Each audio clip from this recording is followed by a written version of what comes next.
புரட்சித் தலைவர் எம்ஜிஆர் அவர்களை பற்றி சத்யா ஸ்டுடியோ பத்மநாபன் அவர்கள் கூறியதை தற்பொழுது காண்போம். சொல்லுதல் யாருக்கும் எளிய, அறியவாம் சொல்லிய வண்ணம் செயல் என்றார் வள்ளுவ பெருந்தகை. அந்த பொய்யாமொழிக்கு ஏற்ப சமதர்மம், பொதுவுடைமை ஆகிய லட்சியங்களை மேடையிலே பேசுவது எளிது. கடை தேங்காயை எடுத்து வழிப்பிள்ளையாருக்கு உடைப்பது போல் யாருடைய சொத்தையோ எடுத்து சொக்கனுக்கும் ஏழை குப்பனுக்கும் பகிர்ந்தளிக்கும்படி மேடை புரட்சி செய்வது அதைவிட எளிது. ஆனால் தன்னுடைய நெற்றி வேர்வை நிலத்தில் விழ அயராது உழைத்த உழைப்பால் உருவான ஒரு நிறுவனத்தின் நிர்வாகத்தை அதன் தொழிலாளர்களுக்கே சமமாக பிரித்தளிப்பது என்பது எல்லோருக்கும் உரியதன்று. அது எங்கள் வாழ்க்கை பாதையின் ஒளிவிளக்காம் புரட்சித் தலைவரை போன்ற பொன்மனச் செம்மல்களுக்கே உரிய ஒன்று. ஈத்துவக்கும் இன்பம் அறிந்த பெருந்தகையிடம் சேரும் செல்வத்தை ஊருணி நீர் நிறைந்ததற்கும் ஊர் நடுவே பழமரம் பழுத்ததற்கும் தமிழ்மறை ஒப்பிடுகிறது. அந்த முப்பாலுக்கு ஏற்ப எங்கள் இதே தெய்வம் பெற்ற லட்சங்கள் எல்லாம் ஏழை எளியோரின் ஏழ்மையை தீர்க்கும் லட்சியத்திற்காகவே பயன்படுத்தப்பட்டன. திரை உலகிலேயே வற்றாத வழங்கும் காமதேனுங்களாக கருதப்படுபவை திரையரங்கங்கள்தாம். ஒருமுறை சென்னை நகரின் முக்கிய திரையரங்கம் ஒன்று விலைக்கு வருவதாக இந்த ஏழை பங்காளரிடம் தெரிவிக்கப்பட்ட போது அவர் கேட்ட முதல் கேள்வி, இந்த தியேட்டரை வாங்கினால் அதில் எத்தனை பேருக்கு வேலை கொடுக்க முடியும் என்பதுதான். பொதுவாக ஒரு நிறுவனத்தை வாங்கும்போது லாபம் வரும் என்றுதான் எல்லோரும் கேட்பார்கள். ஆனால் பள்ளி ரோம்பும் பண்படைத்த இந்த பாரி வள்ளலோ அதனால் தனக்கு என்ன பலன் என்று கேட்காமல் பயனடைவோர் பட்டியல் எவ்வளவு என்று கேட்டார்.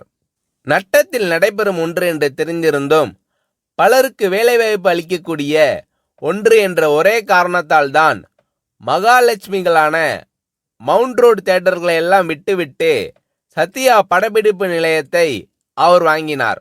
அவரது உடல் மட்டுமல்லாது அவரது உள்ளமும் இவ்வாறு சொக்க தங்கமாக இருந்ததால்தான் இன்று இந்த வையகமே அவரது புகழை பாடி நிற்கிறது.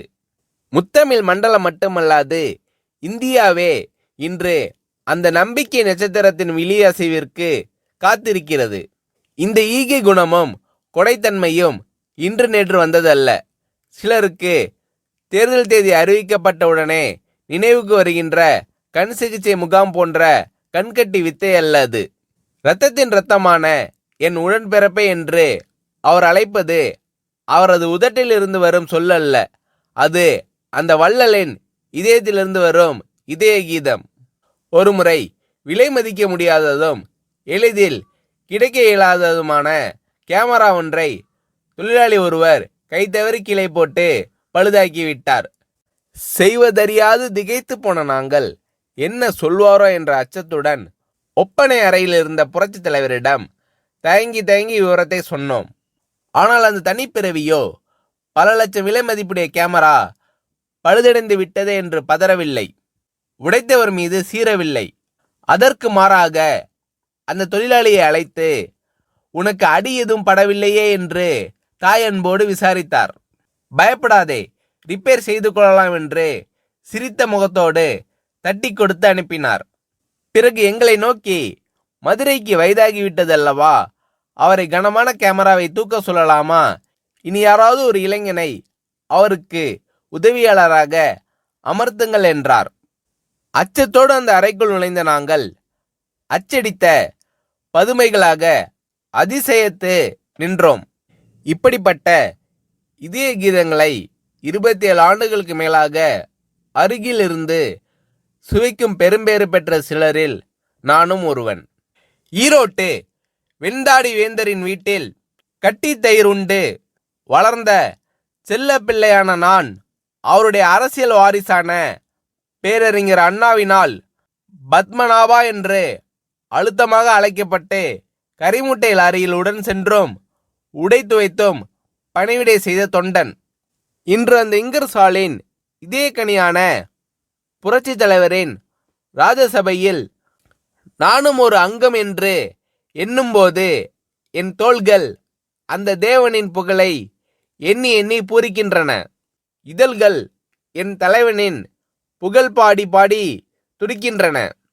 இமைகள் அந்த சான்றோனின் தரிசனம் கண்டு கண்டு கழிக்கின்றன. ஏனெனில் என் தலைவனின் அத்தாணி மண்டபத்திலே நித்தில குவியல்களுக்கு மதிப்பில்லை. என்றும் நிலைத்து நிற்கும் நீதிக்குதான் மதிப்பு. ஊரை அடித்து உலையில் போடும் உளுத்தர்களுக்கு அங்கு இடமில்லை. ஆனால் உண்மை உழைப்பிற்கு அந்த ராஜசபையிலேயே என்றும் ஏற்றம் உண்டு. அந்த தேவ சபையிலேயே ஓடுபோரும் உயர்போரும் ஒப்பர்தான்.